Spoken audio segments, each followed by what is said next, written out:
Hi guys, welcome to another video from Little Too Simple. After watching our recent video on what is not financial independence, many of you asked us to make a video on what it is. And as always, we oblige your requests. So here is a video explaining what financial independence really means. Before we get started, we would like to clarify that this video is made entirely for educational and entertainment purposes. It should not be considered financial advice of any kind. If you would like to watch our previous video explaining what is not financial independence, you can do so by clicking on the link in the top right corner of your screen. If you enjoy videos like this, please give this one a like, subscribe to our channel, and feel free to share it with your friends and family. Now let's roll.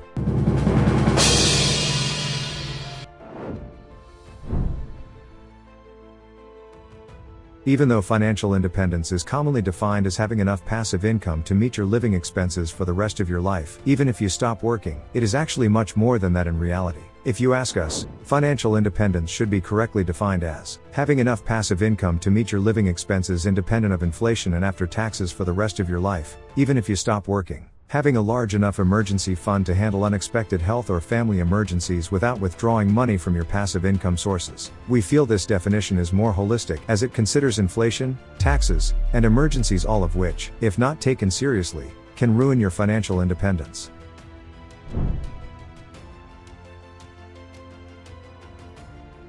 Financially independent people either have a deep understanding of investing or rely on financial advisors who are excellent at it. They are realistic when it comes to expecting returns from their investments. They never blindly invest in anything, and they understand that generating good returns takes time and patience. They are also never ashamed or hesitant to ask for help if they are confused. Most importantly, they understand the importance of diversification, compounding, and risk mitigation really well.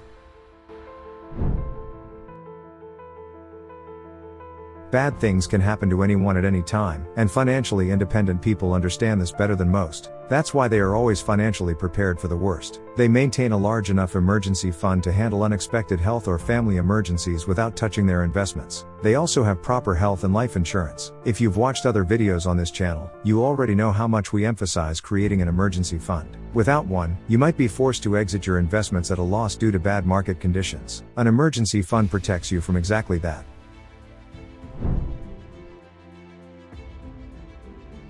One of the most common money mistakes people make is failing to account for inflation and taxes while calculating investment returns. Financially independent people, however, always calculate their post-inflation, post-tax returns. While understanding inflation and taxes may not be essential to become financially independent, it is absolutely crucial to stay financially independent. This ensures a positive cash flow from investments, even in the long run.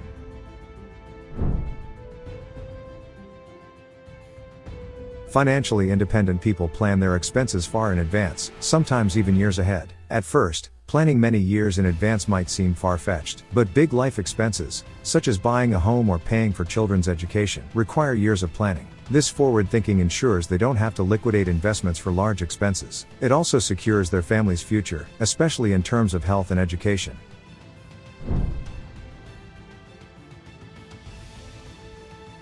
Financially independent people almost always spend below their means. When they do spend money, it is usually to purchase assets, not liabilities. At a basic level, an asset is anything that generates money for you. A liability is anything that costs you money.